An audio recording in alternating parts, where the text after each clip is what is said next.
প্রধানমন্ত্রী তারেক রহমানের পক্ষ থেকে আমরা আপনাদের পাশে দাঁড়াইছি। অবুঝ শিশু ওর মৃত্যুতে আসলে আমাদের মাননীয় প্রধানমন্ত্রী মর্মাহত, আমাদের দল মর্মাহত।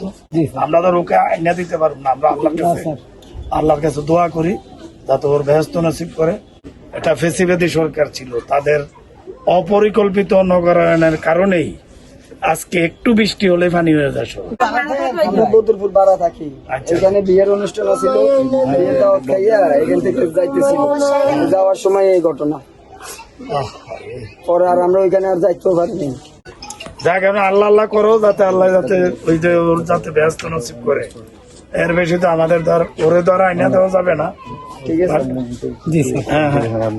এটা আমরা ধরেন পাশাপাশি যেহেতু আমাদের তো জেলা পরিষদ আর সিটি কর্পোরেশন তো কালকে আসছিল, আমরা যেহেতু পাশাপাশি অফিস, এটা আমরা জেলা পরিষদের সবাই এই বিষয়টা নিয়ে মর্মাহত, দুঃখিত যে এই ধরনের আমাদের কাছ থেকে ছোট্ট মাসুম একটা বাচ্চা এভাবে চলে গেল। এটা তো আসলে কল্পনাও করা যায় না।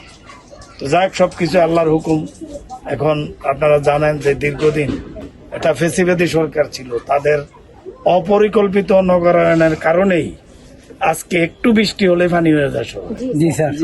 এই যে আমার জীবনে দেখি নাই যে জেলা পরিষদের সামনের রাস্তায় পানি উঠতে, এখন একটু বৃষ্টি হইলে, কারণ এটা তো শুধু এই জায়গা না, সারা শহরটাই ব্লক হয়ে আছে।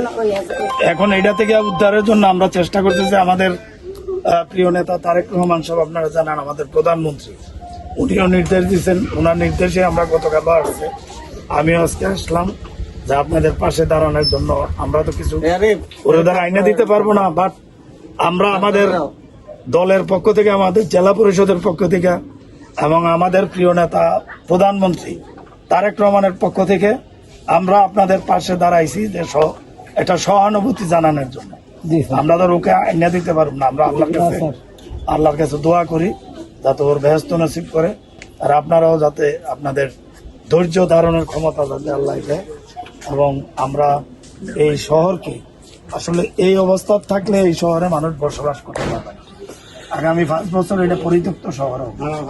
আমরা সবাই সম্মিলিত ভাবে, আমরা জেলা পরিষদ আছি, সিটি কর্পোরেশন আছে, নগর উন্নয়ন কর্তৃপক্ষ, আমরা এগুলো নিয়ে আমাদের এখানে নেতৃবৃন্দ সবাই চিন্তা ভাবনা করছে কিভাবে এই সার্বিক সমস্যাগুলো ঐক্যবদ্ধভাবে কিভাবে সমাধান করা যায়।